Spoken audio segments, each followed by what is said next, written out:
네, 오늘 우리가 함께 살펴볼 사도신경에 담겨 있는 내용은 저리로서 산자와 죽은 자를 심판하러 오시리라에 해당되는 본문의 내용입니다. 그래서 우리가 이 내용을 살펴보기에 앞서서 혹시 이 저리로서라고 하는 표현이 갖고 있는 의미가 무엇인지 아십니까? 혹시 우리가 정말 이 신앙 고백을 수도 없이 수백 번 했겠죠. 수백 번, 수천 번을 했을 수도 있을 텐데 혹시 이 저리로서라고 하는 이 표현의 의미를 아시는 분 아마 혹시 아세요? 집사님? 들어본 적 있으십니까? 예, 사실 많은 분들이 사도신경의 이 고백 내용을 깊이 있게 생각해 본 적이 없거나 이 의미들을 진지하게 혹은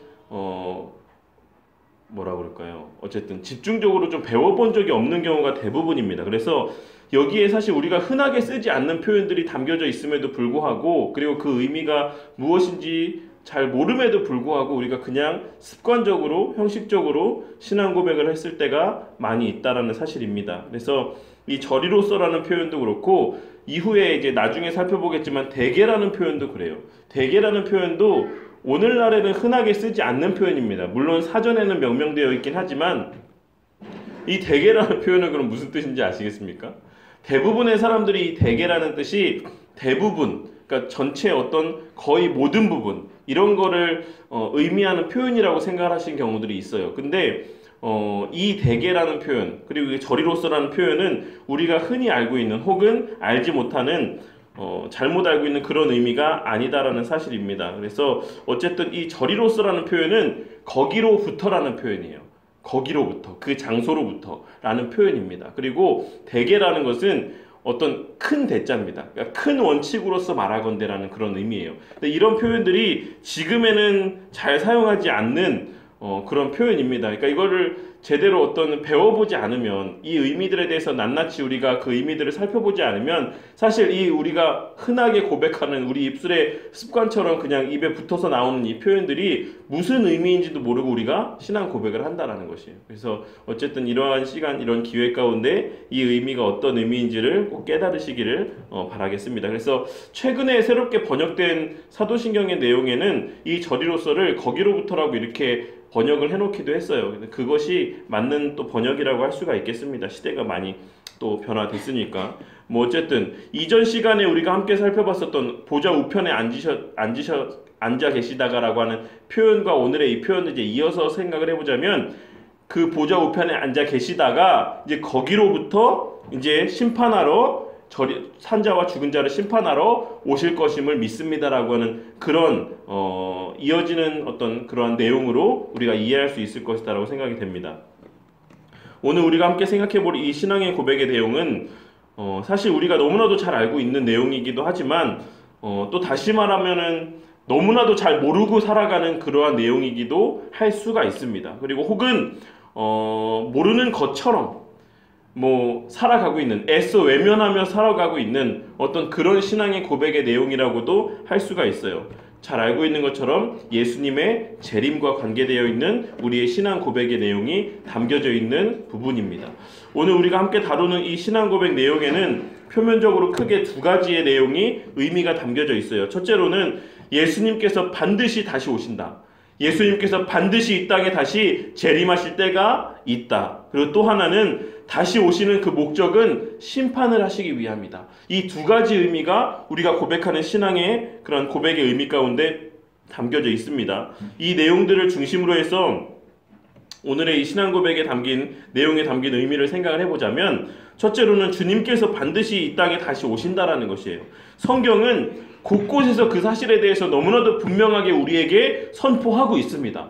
예수님께서 반드시 하나님의 때에 다시 오실 것이다. 이곳에 오신다. 이 세상의 마지막 날이 존재한다. 예수님이 이 땅에 오시는 그 날이 이 세상의 존재가 끝나는, 이 세상이 어떤 유지되는 그 어떤 마지막 날이 될 것이다 라고 하는 그러한 것들을 계속해서 반복적으로 우리에게 강조를 해주고 있습니다. 하지만 불행히도 그 사실에 대해서, 예수님이 다시 오시고 이 땅에 마지막 때가 있다라고 하는 그 사실에 대해서 의문을 갖고 있는 사람들이 너무나도 많이 있다라는 것이에요. 어떤 이들은 표면적으로, 어떤 이들은 이면적으로 이 사실에 대해서 부인하고 부정하고 신뢰하지 아니하고 살아가는 삶을 살아가는 사람들이 너무나도 많이 있다라는 것입니다. 먼저 표면적으로 예수님의 재림을 부인하는 사람들은 우리가 그냥 길에 나아가서 예수님 믿지 않는 사람, 신앙이 없는 사람, 교회를 다니지 않는 사람, 이 사람들하고 얘기를 나눠보면 금방 확인할 수가 있어요. 예수님께서 다시 오신다?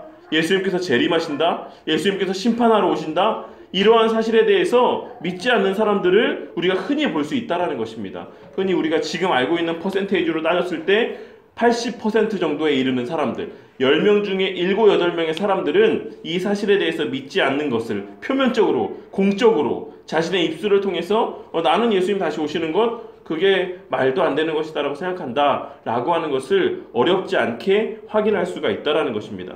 사실 표면적으로 예수님의 재림을 부인하는 사람들은 근래에만 있어 왔던 것은 아니에요. 초대교회 시절부터 계속해서 한국 교회 역사 가운데 자리하고 있었다라는 것을 알 수가 있습니다. 그래서 우리가 함께 읽은 말씀해 보시면 베드로후서 3장 3절과 4절 말씀해 보시면 먼저 이것을 알지니 말세에 조롱하는 자들이 와서 자기의 정욕을 따라 행하며 조롱하여 이르되 주께서 강림하신다는 약속이 어디 있느냐? 조상들이 잔 후로부터 만물이 처음 창조될 때와 같이 그냥 있다 하니, 이렇게 이야기를 한다는 것이에요. 그러니까 조롱하면서 야, 예수님이 재림하신다라고 니들이 얘기했잖아.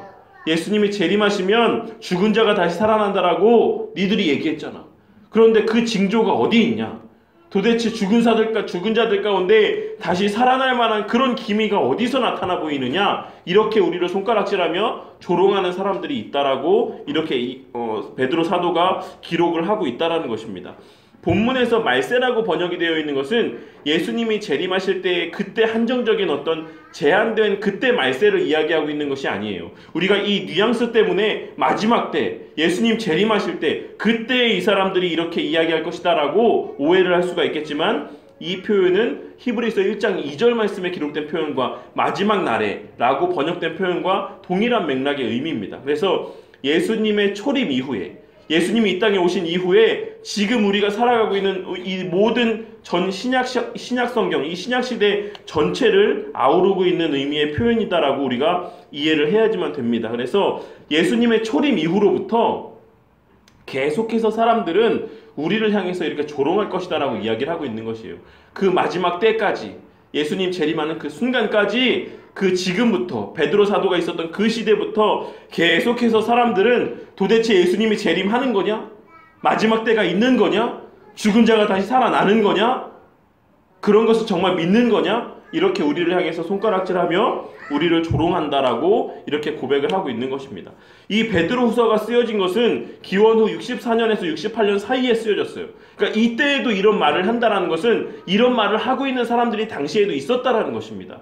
그런데 당시에도 이랬다라고 하면 예수님이 돌아가신 지 30여 년밖에 지나지 않은 이때에도 사람들이 도대체 예수님이 언제 언제 다시 이 땅에 오시는 것이냐고 이렇게 이야기를 했다라고 하면, 그로부터 2000년의 시간이 흐른 2000년이 피부로 와 닿으십니까?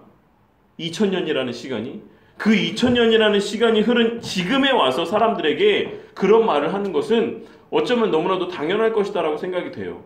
2000년 동안 예수님 오시지 않았잖아요.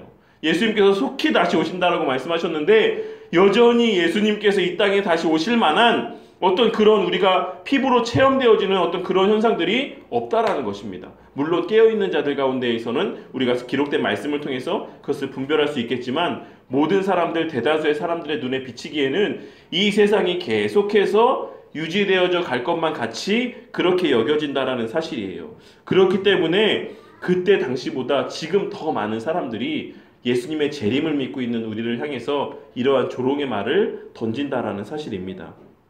그런데 우리는 그 이후에 이어서 베드로 사도가 기록하고 있는 5절부터 이어지는 말씀을 더 유의해서 볼 필요가 있을 것이다라고 생각이 됩니다. 이는 하늘이 예적부터 있는 것과 땅이 물에서 나와 물로 성립된 것도 하나님의 말씀으로 된 것을 그들이 일부러 잊으려 함이로다. 이로 말미암아 그때의 세상은 물이 넘침으로 멸망하였으되 이제 하늘과 땅은 그 동일한 말씀으로 불사르기 위하여 보호하신 바 되어 경건하지 아니한 사람들의 심판과 멸망의 날까지 보존하여 두신 것이니라. 사랑하는 자들아, 주께는 하루가 천년 같고 천년이 하루 같다는 이 한 가지를 잊지 말라 라고 이렇게 이야기하고 있습니다.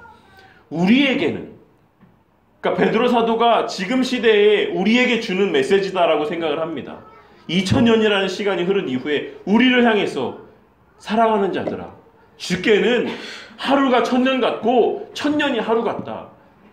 예수님 하나님에게는 그 시간이라는 것이 어떤 구애받는 어떤 제한적인 요소가 되는 것이 아니다.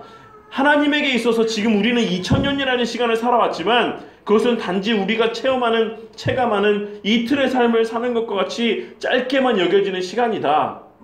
이렇게 말씀을 하고 있는 것이에요. 그러면서 그 앞에 이야기하기를 노아의 때에 제가 늘 말씀을 드리지만 노아의 때에 방주가 지어지기까지 세상에 속한 사람들은 아무것도 몰랐어요.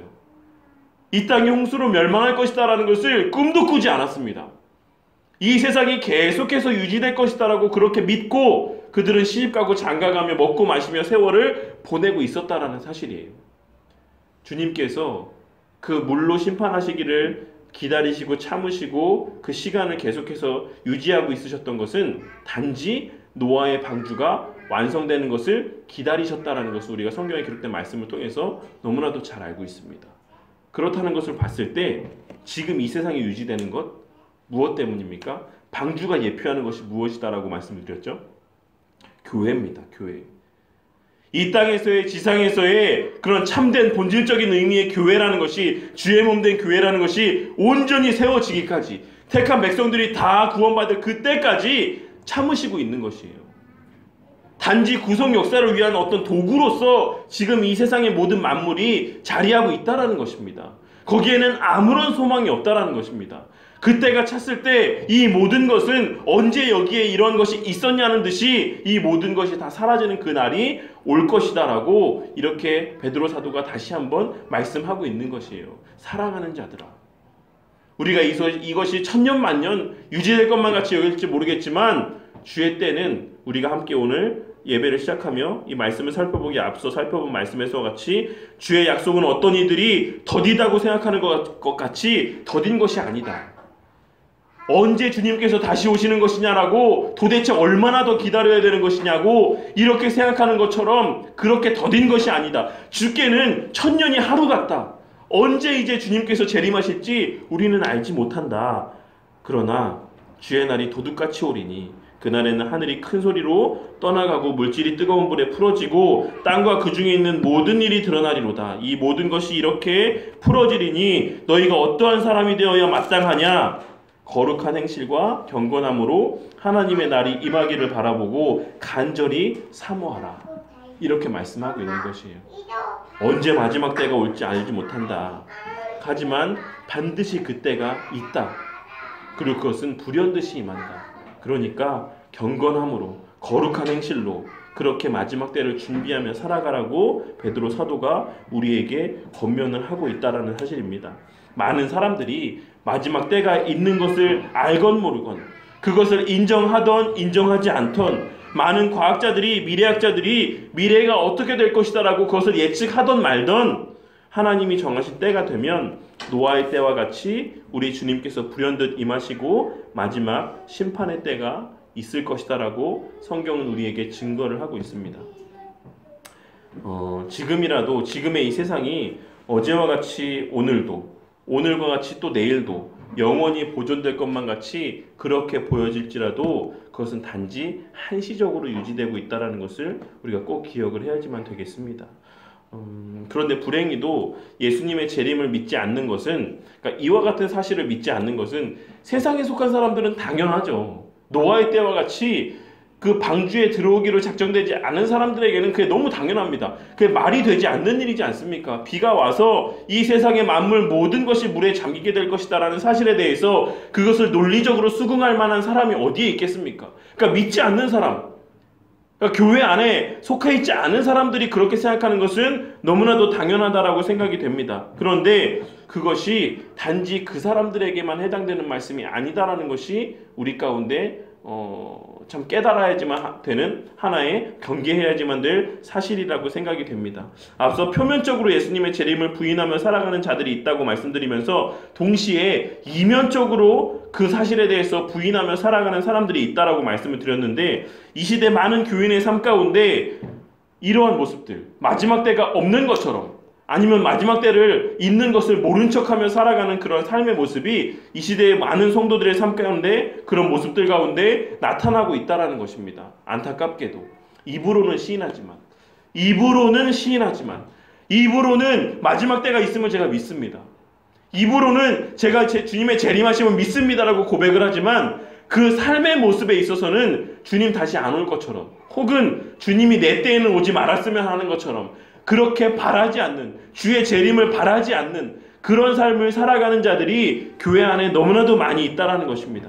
하지만 우리는 하나님께서 베드로 사도를 통해서 증거하신 하나님께는 천년이 하루 같다는 그 말씀과, 또 로마서 13장 11절부터 14절 말씀에 또한 너희가 이 시기를 알거니와 자다가 깰 때가 벌써 되었으니 이는 이제 우리의 구원이 처음 믿을 때보다 가까웠습니다. 밤이 깊고 낮이 가까웠으니 그러므로 우리가 어둠의 일을 벗고 빛의 갑옷을 입자. 낮에와 같이 단정히 행하고 방탕하거나 술 취하지 말며 음란하거나 호색하지 말며 다투거나 시기하지 말고 오직 주 예수 그리스도로 옷 입고 정욕을 위하여 육신의 일을 도모하지 말라. 이 말씀을 그리스도인들은, 하나님의 자녀들은, 성도들은 기억해야 된다는 것이에요. 오직 주 예수 그리스도로 옷 입고 정욕을 위하여 육신의 일을 도모하지 말라. 정욕을 위해서 육신의 일을 도모하지 말라. 이 말씀을 마음에 새겨야지만 된다는 것입니다. 우리는 미처 깨닫지 못하고 그냥 하루하루의 삶을 살아가고 있을지 모르겠지만, 오늘 또 하루가 이렇게 갔네, 뭐 한지도 모르게 이렇게 하루가 바쁘게 갔네, 이렇게 생각하면서 하루하루에 일주일에 한 달의 삶을 살아갈지 모르겠지만, 로마서 말씀에 기록된 것처럼 우리가 하루하루의 삶을 시작하고 끝맺음하고 또 다음 날을 맞이하는 것만큼 계속해서 우리가 주의 재림에 가까워지고 있다는 것을 잊어서는 안 된다는 것입니다. 로마서에 기록된 말씀에서 같이 또한 너희가 이 시기를 알거니와 자다가 깰 때가 벌써 되었으니 이는 이제 우리의 구원이 처음 믿을 때보다 가까웠습니다. 처음 믿을 때보다. 하루하루 살아갈수록 주의 재림이 우리 가운데 한 걸음 한 걸음 더 다가오고 있다는 것을 꼭 기억하고 살아가야지만 될 것입니다. 그렇다면 둘째로 우리에게 있어 재림과 그 후에 있을 심판이 갖는 의미는 도대체 무엇인가? 많은 사람들이 심판, 최후의 심판, 마지막 때 이런 말들, 이런 표현들 이야기하면 반겨하는 사람들이 없습니다. 심지어는 교회 다니는 사람들도 마지막 때가 있다, 심판의 때가 있다, 이 이야기를 즐겨 기쁨으로 감사함으로 받는 사람들이 별로 없어요. 그저 이 세상에서 형통하고 이 세상에서 복받고 이 세상에서 원하는 것을 하나님으로부터 응답받고 이러한 이야기들, 이러한 메시지들을 선호하지, 마지막 때가 있다, 주님 재림하신다, 이 모든 것은 불타 없어질 것이다, 이 말을 기쁨으로 감사함으로 받는 사람들은 얼마 없다라는 것입니다. 하이델베르크 요리문답 52문답에서는 이 예수님의 재림과 관련해서 아래와 같은 신앙을 고백을 하고 있습니다. 질문에 그리스도께서 살아있는 자들과 죽은 자들을 심판하러 오실 것은 당신에게 어떤 위로를 줍니까? 예수님께서 이 땅에 심판하러 다시 재림하신다라고 하는 그 사실이 하나님을 믿는, 교회를 다니는, 신앙생활을 하는 당신에게 어떤 유익을 줍니까? 우리 성도님들에게 무슨 유익이 있습니까? 이 사실이 어떤 기쁨이 됩니까? 그것에 대해서 하이델베르크 요리문답은 답하기를, 내가 어떠한 슬픔과 핍박을 당하더라도 전에 나를 대신하여 하나님의 심판대 앞에 서시사 내게 임한 모든 저주를 제거하신 바로 그분이 심판자로서 하늘로부터 오시기를 머리들어 기다립니다. 나를 위해서 죽기까지 그 죄를 다 짊어지신 그 예수님이 이제 심판자로 오신다. 그것이 얼마나 유익입니까? 얼마나 위로입니까?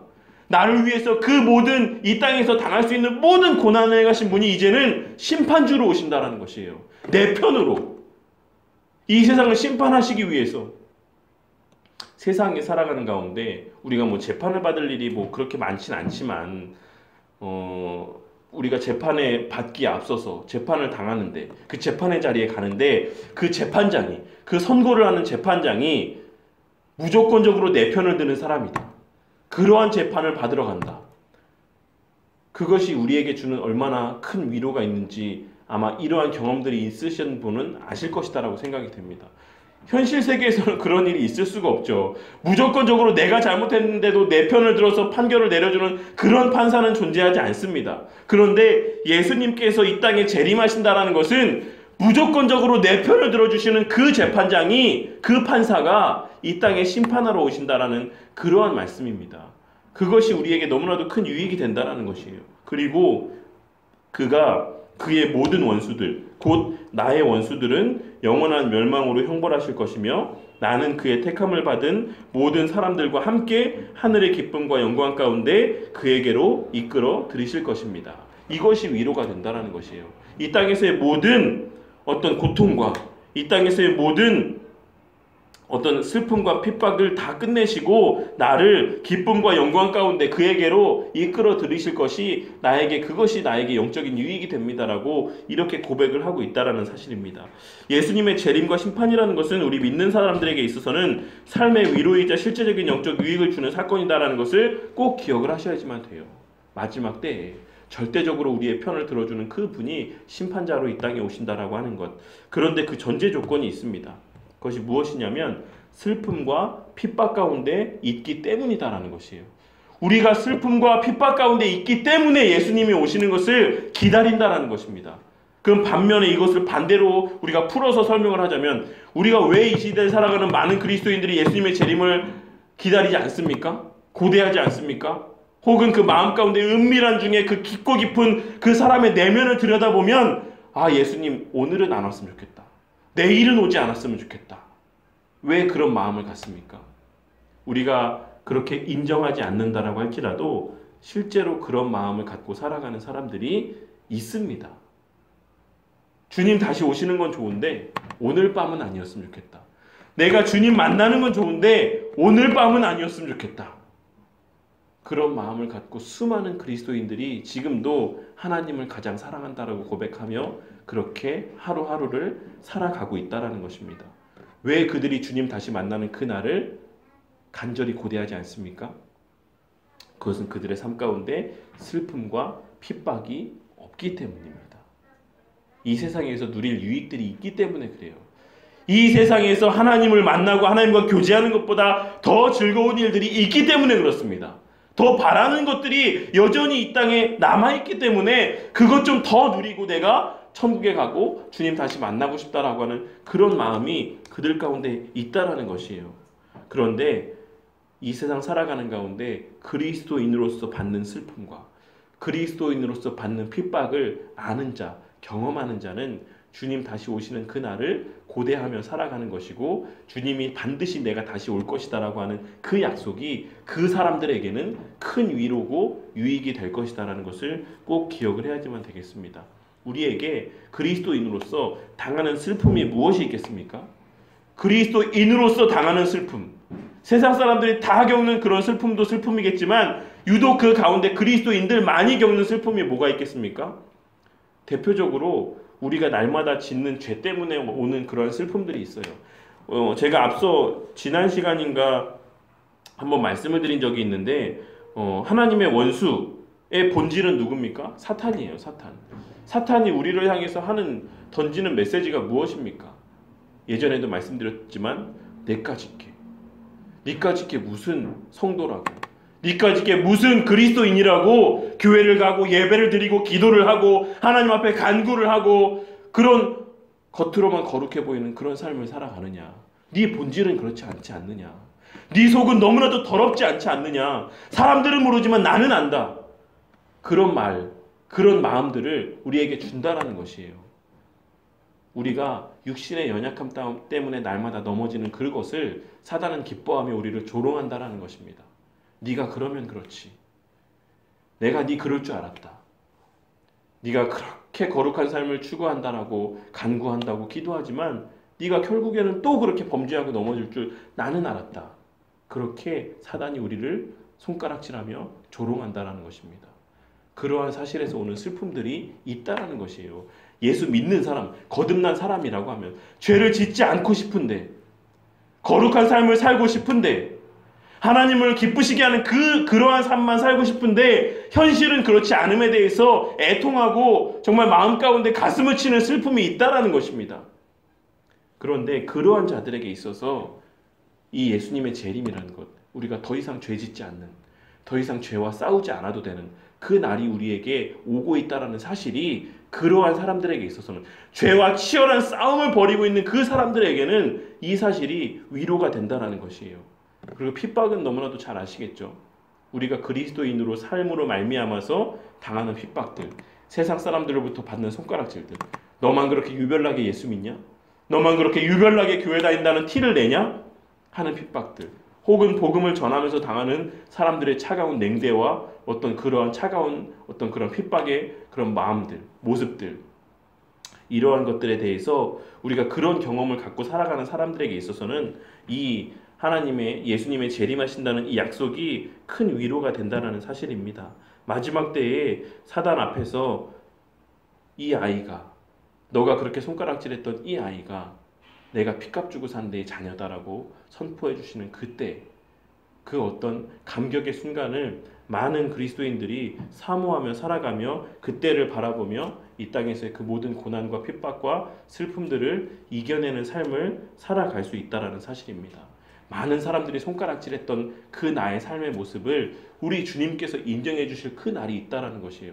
네가 그렇게 유별나게 신앙생활한다라고 손가락질했던 이 사람, 그 사람이 나의 택한 백성이고 나의 천국 백성이다라고 하는, 내가 의롭다 여기는 의인이다라고 하는 그러한 칭함을 받게 되는 그 날이 있다라는 것이 우리가 이 땅에서 그리스도인으로 살아가는 힘이 되고 원동력이 된다라는 사실입니다. 그렇기에 주의 재림은 너무나도 당연한 이야기겠지만 주의 백성들에게 너무나도 그들에게만 해당되는 유익이고 기쁨이 된다는 사실입니다. 그런데 앞서도 말씀을 드렸지만 불행하게도 이 시대에 너무 많은 교인들이, 성도들이 재림과는 무관한, 마지막 때와는 무관한 현세주의적인, 현세지상적인 삶을 살아가고 있습니다.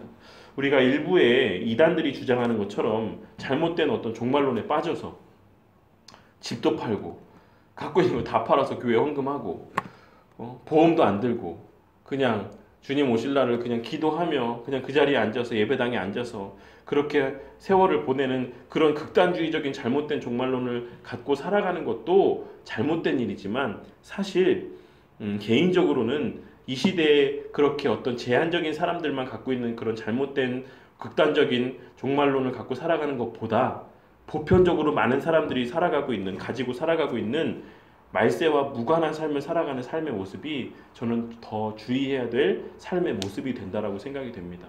그런 집도 팔고 옛날에 다미선교회 그런 사람들처럼 어떤 그런 삶을 살아가는 사람들은 극소수예요. 일부의 사람들입니다.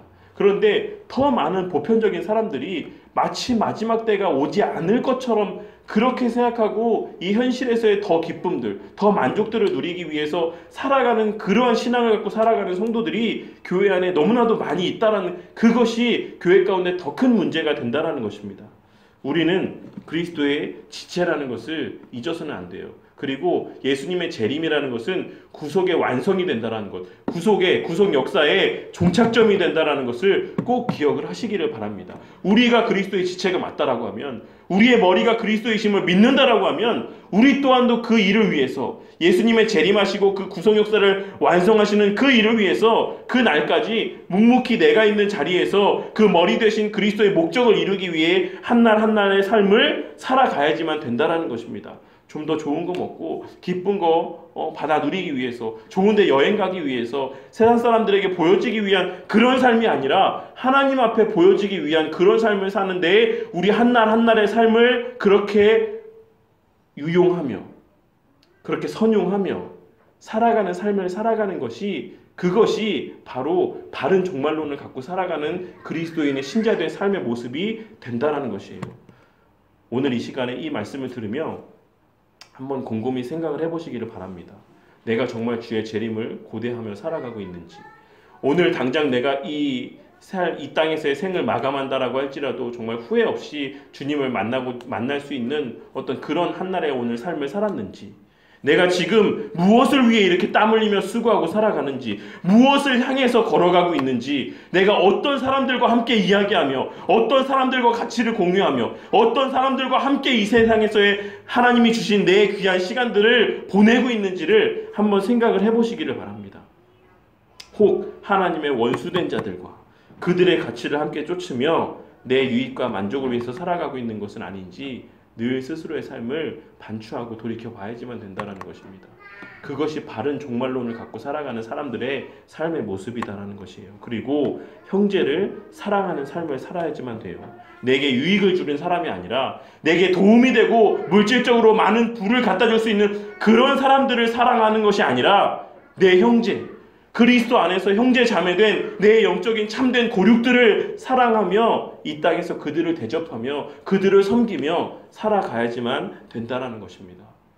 성경 말씀이 우리에게 그것이 바른 신앙을 가진 사람들이 살아가는 삶의 모습이다.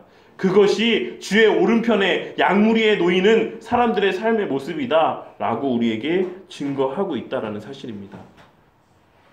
이 안에서 주님께서 불러 모으신 이 교회라는 공동체 안에서 교회에 세워놓으신 그리스도의 한 목적을 쫓아서 한날 한날 모이기를 패하는 자들이 아닌 모이기를 즐겨하는 자들의 삶을 통해 이 세상에서의 성도로서 살아가는 겪는 그 모든 슬픔과 고난들을 함께 나누며 그 안에서 위로를 받고 함께 천국 소망과 재림 소망 가운데 굳건히 세워져 가시는 그런 성도님들이 되시기를 바랍니다. 오늘의 이 주님 다시 오실 약속의 확실함이 이 땅에서의 이방인과 나그네 같은 삶을 살아가는 우리에게 있어서 정말로 큰 위로가 되고 소망이 되고 힘이 되는 그러한 은혜가 있으시기를 주님의 이름으로 간절히 축원합니다.